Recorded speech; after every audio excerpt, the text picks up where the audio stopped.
here we are, Scandi Cafe, no, Scandi Kitchen. So here we are, Scandi Kitchen, Janice Long Presents, and if you click on any of these tracks by Sophie Barker, you're just going to see 3 amazing performances. And actually, I mean, all going in the same direction, but quite different, if that makes sense. You'll see if you do click, and you and Chloe just being fantastic musicians that accompany you. Good to see you, Sophie. You too, thank you very much for having us. And I'm amazed because I've seen you performing at gigs, and you've got this huge fan base.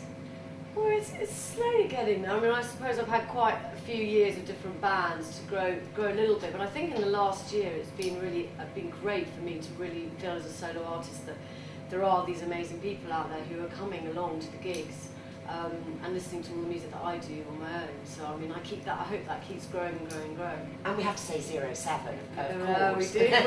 I mean, actually last year when I released Seagull, I thought I'd probably get away with not having that link, even though it's a fantastic link. But of course, it's a link, and all the writing that I did with them reflects in the writing that I do now. It's just different situations and different production.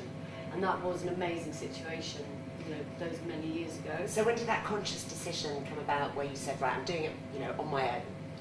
Well, actually, that, to be honest with you, it was before. It was before. I mean, because many years ago I did have a deal with Sony many years ago. That didn't work out for whatever reasons. And from that point on, I sort of wanted to go out as a solo artist, but I sort of realise now, that many years later, there's no way I would have been ready for that. And there definitely is a time of when you go, especially like you're singing out live or doing radio or TV, you need to be, as the person you are, quite grounded with that and why you were doing it. And so I know that all the bands that I was with before, they gave me the experience to find out exactly what it is that I want to do, where I want to be, what kind of music I want to represent or to sing.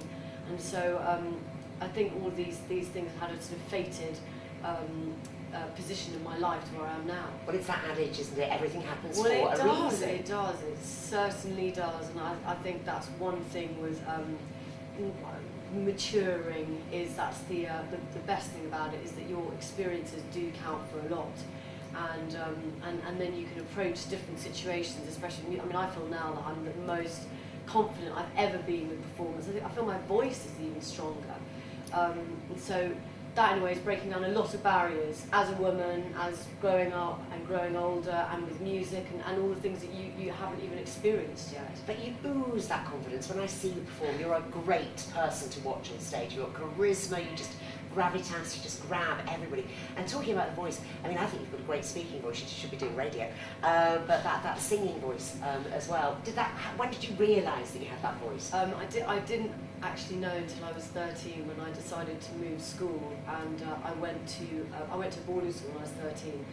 I don't know why I chose to go there, but obviously, in retrospect, you thought it was going to be like Mallory Towers. Well, I don't know. I think I sort of went. I think I went there because my friend went there. But actually, when I realise now, the institutional situation in the that was just so wrong for me. But I met the most amazing singing teacher, and that is where I learned to sing at 13. She would lie me on the floor and tell me to breathe properly.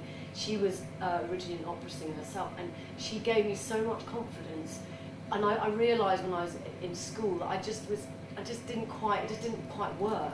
I managed to do all the things right, but it just didn't make sense to me. But this gave me the opportunity to go, wow. And she says, you can sing. In fact, you could be an opera singer if you wanted to be.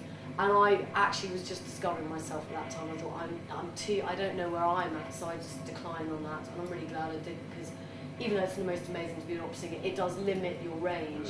And when you're young, you don't know what's going to happen. In fact, your voice doesn't mature until you're sort of mid-30s. So the voice came first, and then when did you learn to was it guitar you learned to play first? It was. My father, he actually was a guitarist, and he was in the band when he was younger. Even though we didn't grow up with him, that also came through. But the instrument is guitar, but I'm not, I wish I was as good as my father, but I can write songs and play it okay. But I picked that up probably a couple of years later and just sort of started writing songs with a few strings on it. But I still didn't know until actually when I was, maybe 10 years later or 15 years later, that I could actually write songs. It just didn't really occur to me that was an ability that I had at that age. So that was later. When did it suddenly appear? Well, I mean, I think when it's a strange thing as an artist, because you shouldn't really need recognition to know that you're that's what you do. But it's almost, there's so many people along your path that go, no, that's not, you're never going to do that, and that's not going to work. And so you don't really know what, because it's a natural thing that you have, and it doesn't really mean that or the other. And again, with fame or celebrity, that's nothing really, but recognition in terms of writing. I think it's when I started making money from it with stuff from 07, I thought, well, actually, I think I can write. And maybe and it sort of dawned on me that I had that ability as well, but that was many years later. And writing, is it, I mean, do you go to a place, or is it in your bedroom, or can it be on a bus, or whatever? It can literally be anywhere, but if I tend to, it all comes out at the same time. When I was writing with bands, I'd just get them to give me an idea, and I'd literally go, I remember with some of the songs with 07, I'd go home and it just came through me within straight away. And when I wrote Seagull, again, I was just in the studio with a friend. I thought, well, after 07, I thought, I really want to go out and write an album, see if I can write even more. And I just spent 12 days and literally wrote pretty much most of the album, and literally sang all the lyrics. It just came through, and then we had this body of work which needed production. And then finding the right people to produce it is what. Can you hear how you want it to sound? You know, it is sort of like, it's a sort of strange channel. It is. Yeah. It is. It's really odd, but it's there, and it just comes out, and then the lyrics just sort of come out. But it has to be recorded then and there, because I will forget it. So if I'm writing a song, I'll literally sit with the guitar and then I'll record it straight away, because I won't remember any of the lyrics, I won't remember the melodies. It's like having symphonies in your head when you're dreaming. You know, you're dreaming, and then you wake up and you're like, oh my god, that would have been amazing, but I forgot it. So I remember to get everyone to record it straight away with me, and then we can go back on the bits that we like. So what does this year hold? Well, we are looking to go to we're looking to go to France, and looking at a small thing in America, and more festivals, and just keep going with the album, really. Just keep going, and reach bigger audiences, and just play. I'm really enjoying playing and meeting different people. So that's what I hope 2012. So you can just check out, because there'll be a link to Sophie's website, and you can find out wherever she's going to be near you. Sophie Barker. Thank you. Thank you so much.